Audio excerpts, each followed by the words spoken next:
I was a teacher fired for poor performance, and the manila envelope in my hands contained evidence that would destroy the man who destroyed me. The letter had arrived 3 months ago, crisp letterhead bearing the school district's seal, each word precisely chosen to gut me professionally while protecting them legally. Ineffective classroom management, declining student achievement metrics, failure to meet district standards. The phrases still burned in my memory like acid on skin. Principal Marcus Webb had delivered the news himself, sitting behind his oversized mahogany desk like a judge pronouncing sentence. His expression carried that particular blend of feigned sympathy and bureaucratic satisfaction that administrators perfect over years of crushing dreams.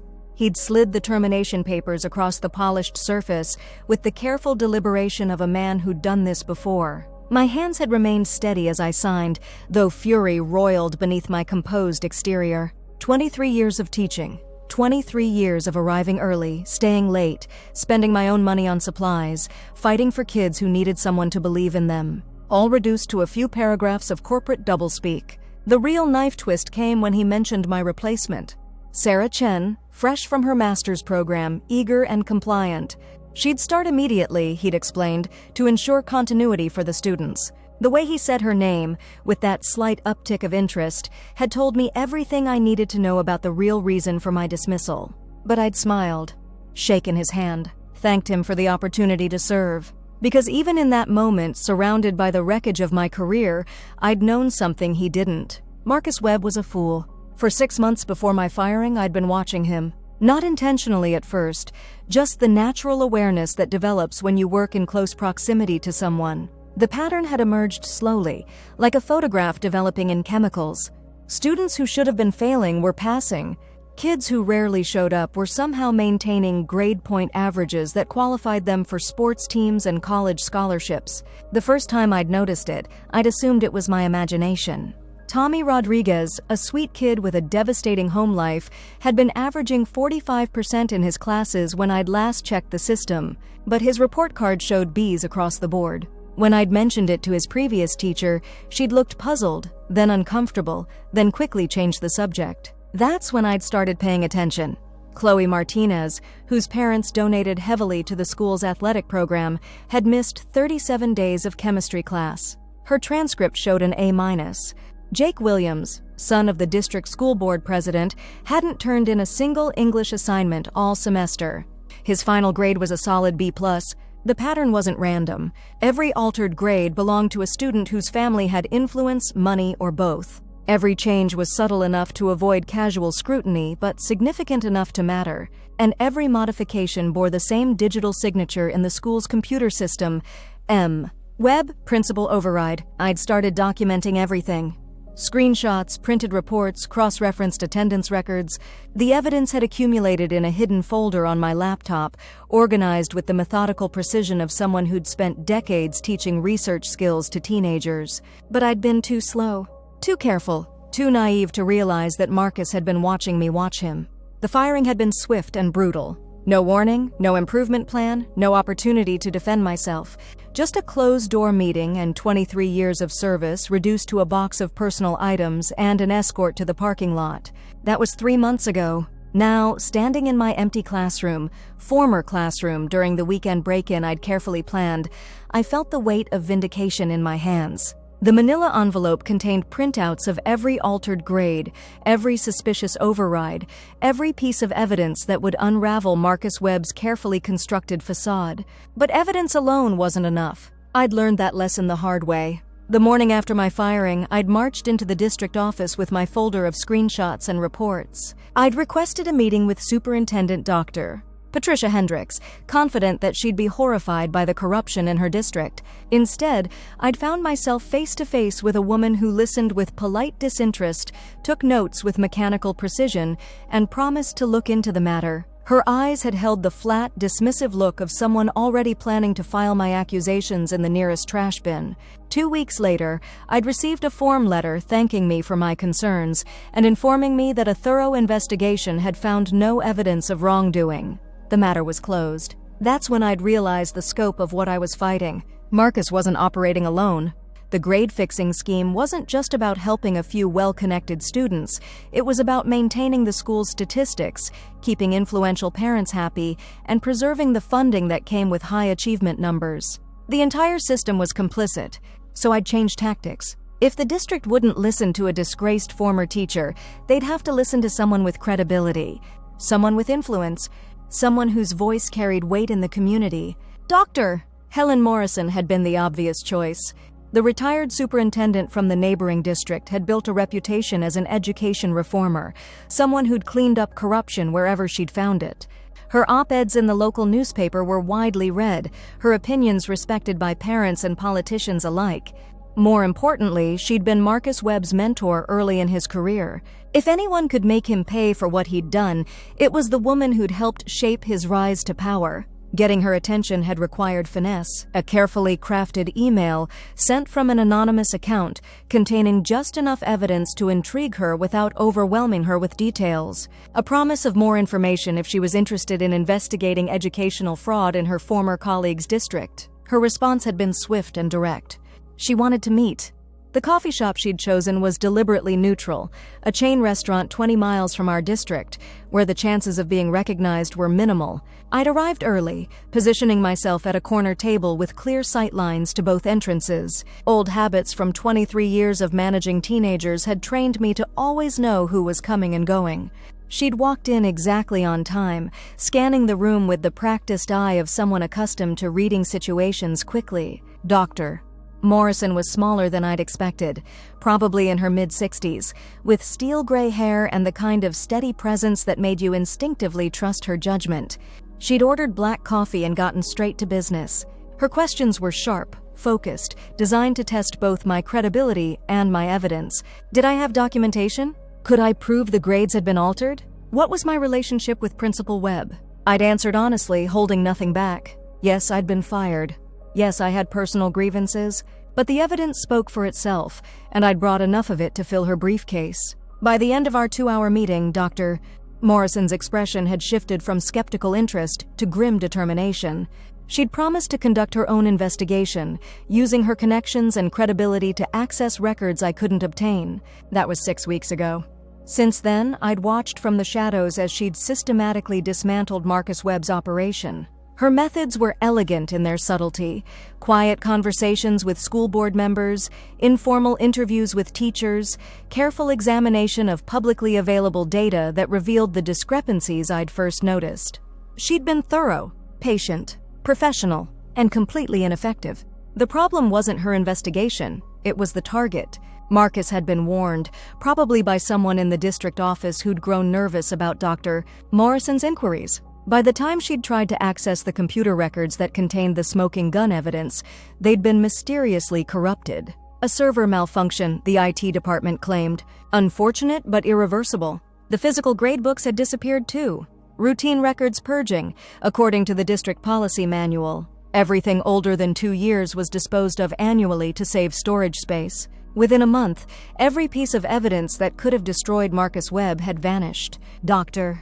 Morrison's investigation had concluded with a polite letter expressing concern about data management protocols, but finding no evidence of intentional wrongdoing. I'd been beaten again. But this time I'd been ready for it. The break-in had been planned for months, timed to coincide with spring break when the building would be empty except for maintenance staff. I'd known the security systems from my years working there. Budget cuts had prevented any significant upgrades, and the motion sensors were still the same ones installed 15 years earlier. More importantly, I'd known Marcus's habits.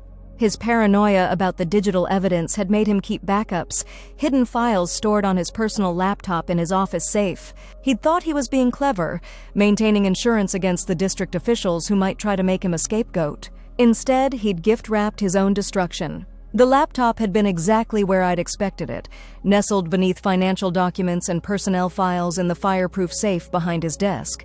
His password had been laughably predictable, his wife's maiden name combined with his daughter's birth year, the same pattern he'd used for everything since I'd started paying attention to his digital habits. The files were all there, every altered grade, every false transcript, every piece of evidence that had supposedly been destroyed in the server malfunction. But more than that, email correspondence with district officials coordinating the cover-up, financial records showing suspicious payments from wealthy parents, and a detailed spreadsheet tracking which students had received grade modifications and why. It was enough to destroy not just Marcus, but the entire network of corruption that had protected him. I'd copied everything to encrypted drives, uploaded backups to secure cloud servers, and printed hard copies for good measure.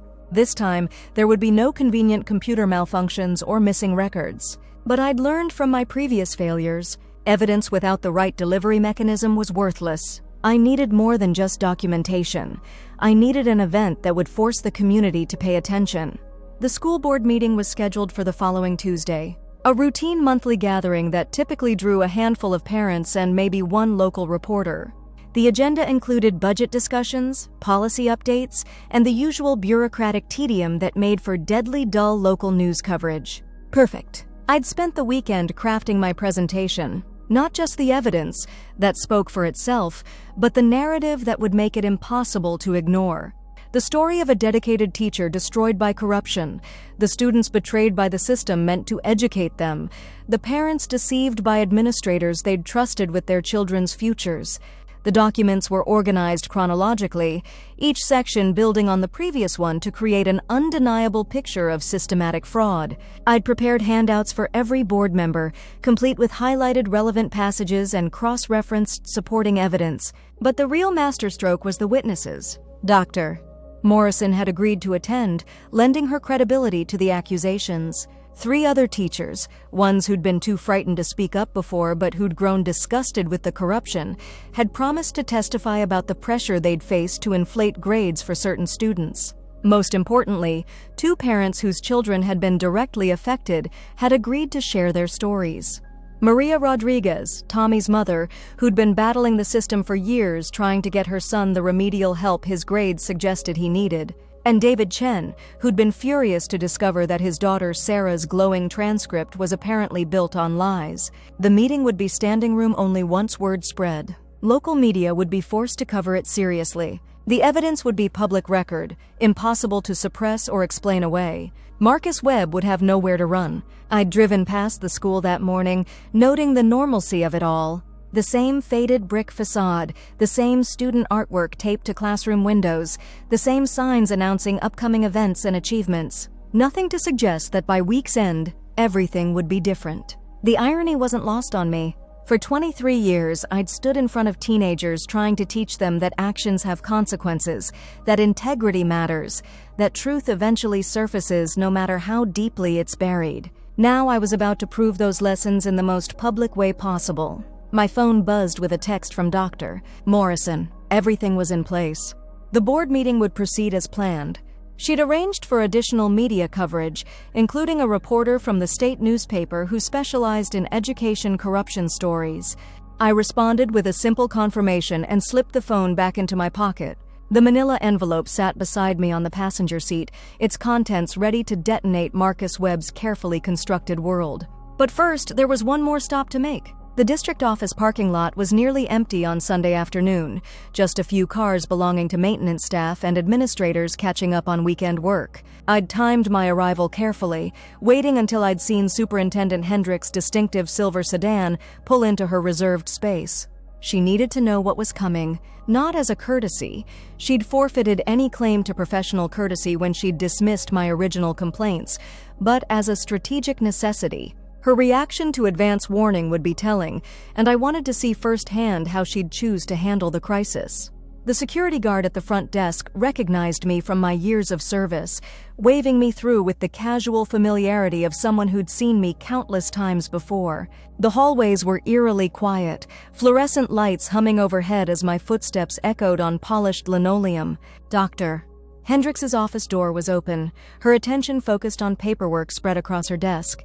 She looked up as I knocked on the doorframe, her expression shifting from mild curiosity to visible tension as she recognized me. Her body language told the story, the slight stiffening of her shoulders, the protective way she positioned her hands on the desk surface, the calculating look that suggested she was already planning her response to whatever I might say. I'd kept the conversation brief and professional. No accusations, no threats, just a clear statement of facts. The board meeting on Tuesday would include evidence of systematic grade manipulation at the high school. Media would be present. Parents would be asking questions. She'd listened without interruption, her face maintaining the neutral expression that administrators perfect for difficult conversations.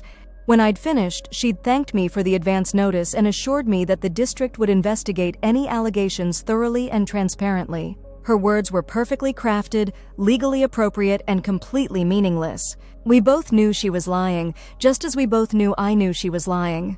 But the charade had to be maintained until Tuesday's inevitable explosion. Walking back to my car, I'd felt the strange calm that comes with approaching the end of a long journey. 3 months of planning, 6 weeks of preparation, and countless hours of documentation had led to this moment. By Tuesday evening, either justice would be served or the corruption would prove too entrenched to defeat. But I was confident in my preparation. The evidence was overwhelming, the witnesses credible, the story too compelling for even complicit administrators to suppress. Marcus Webb had made the fatal error of believing his own invincibility, growing careless with his digital trails and trusting the wrong people to protect him. Tuesday morning arrived gray and cold, typical for early spring in our corner of the state. I dressed carefully, professional but not intimidating, serious but not combative. The goal was to appear as the dedicated educator I'd always been, someone motivated by concern for students rather than personal vendetta. The manila envelope rode beside me again as I drove to the district office, its contents ready to reshape everything. I'd made copies of everything naturally, but there was something symbolically appropriate about carrying the original evidence to its moment of revelation. The board meeting wasn't scheduled until 7 p.m., but I'd wanted to arrive early to ensure everything was properly prepared.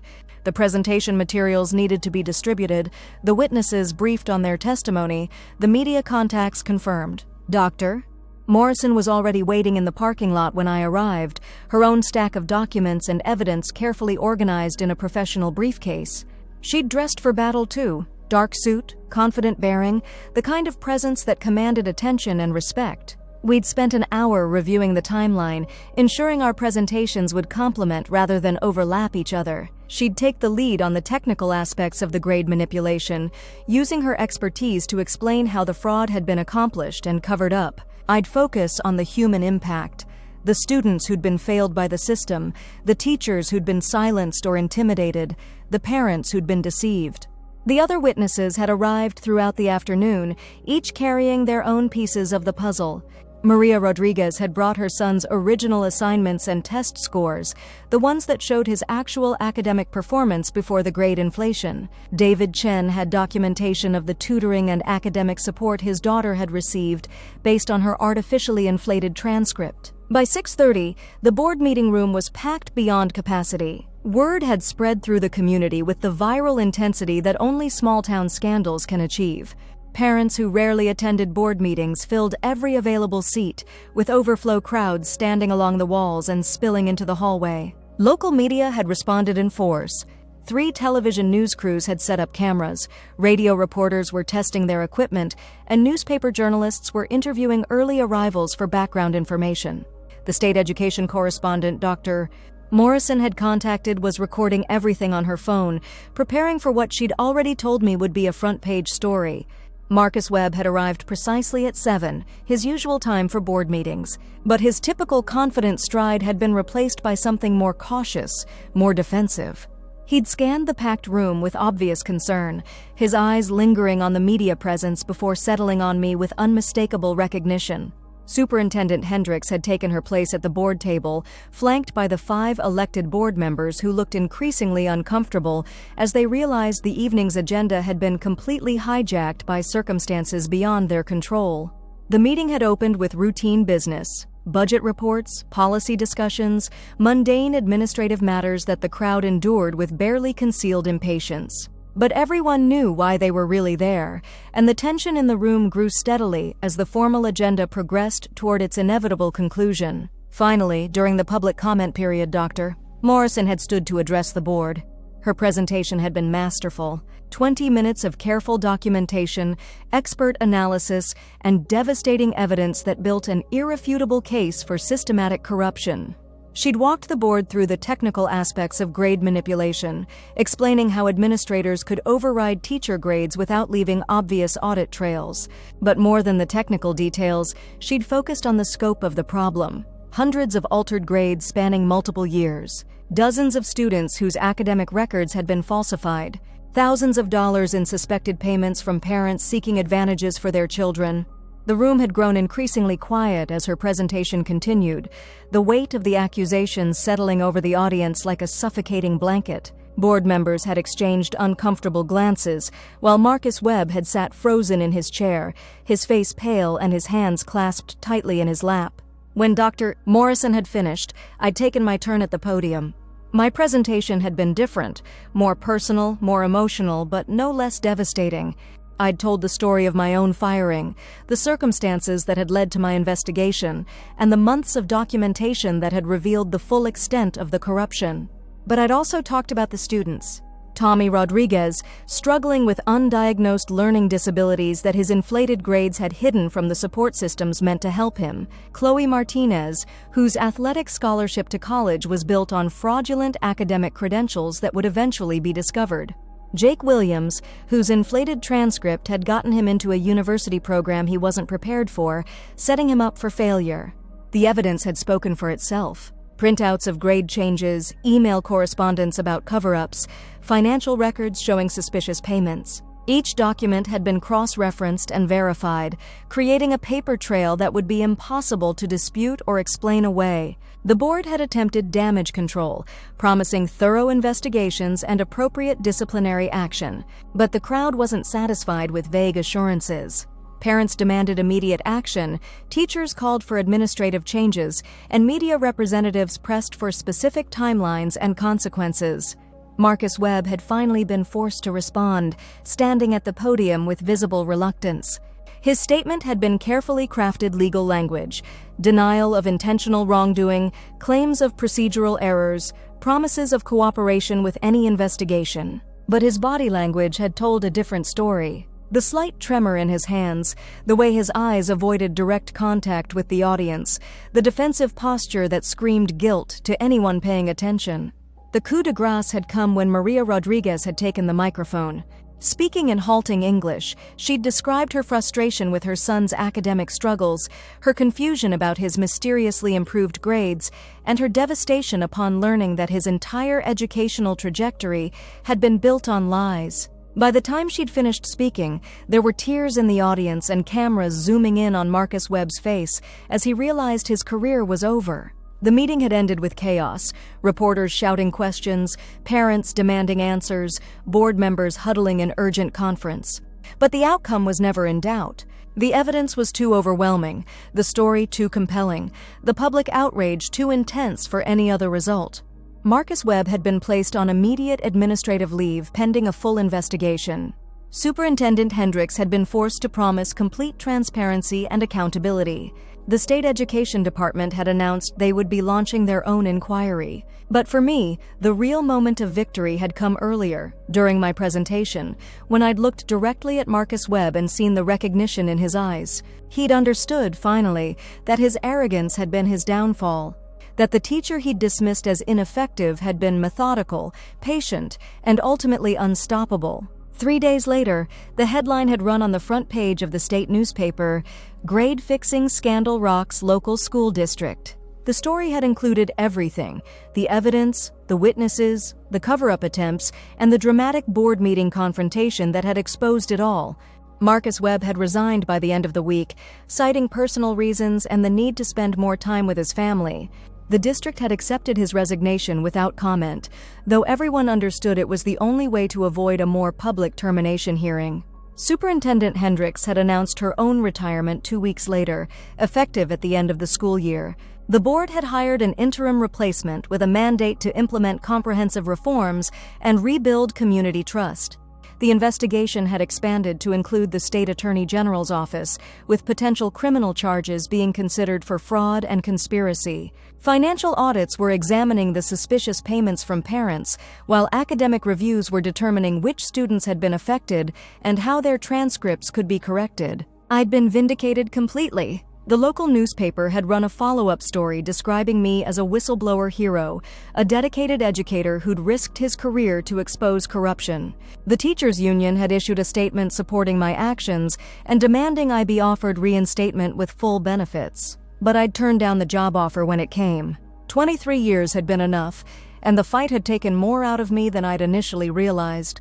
Instead, I'd accepted a position with Dr. Morrison's Education Reform Foundation, investigating similar corruption in other districts. The work was satisfying in ways that teaching had never been. Instead of trying to educate teenagers who didn't want to learn, I was exposing administrators who didn't want to be honest. Instead of grading papers and managing classroom behavior, I was building cases and presenting evidence. Most importantly, I was ensuring that other dedicated teachers wouldn't suffer the same fate I had. The corruption that had destroyed my career was being systematically exposed and eliminated, one district at a time. Standing in my new office 6 months later, looking out at the city skyline, I felt a satisfaction that went deeper than mere revenge. Justice had been served, but more than that, the system had been forced to change. Students were receiving honest grades based on actual performance. Teachers were protected from retaliation for refusing to inflate grades. Parents were getting accurate information about their children's academic progress. Marcus Webb had taken a job as a substitute teacher in a district 3 states away, his administrative career effectively over. The last I'd heard, he was struggling with classroom management and lesson planning, skills he'd apparently never needed to develop during his rise through the bureaucratic ranks. The irony was delicious. The man who'd fired me for poor performance was now discovering just how difficult teaching actually was. But that wasn't the real victory. The real victory was in the students who were finally receiving the honest education they deserved, the teachers who could do their jobs without compromising their integrity, and the community that had been forced to confront the corruption they'd unknowingly enabled.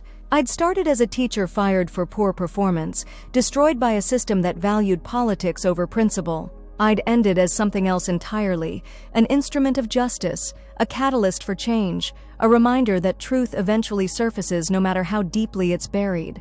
The manila envelope that had started it all sat framed on my office wall now, a reminder of the power of patience, preparation, and persistence. Sometimes justice comes through official channels and proper procedures, and sometimes it comes through a fired teacher with nothing left to lose and everything to prove. The lesson had been taught, the grade recorded, and the class dismissed. Marcus Webb had finally learned what poor performance actually looked like.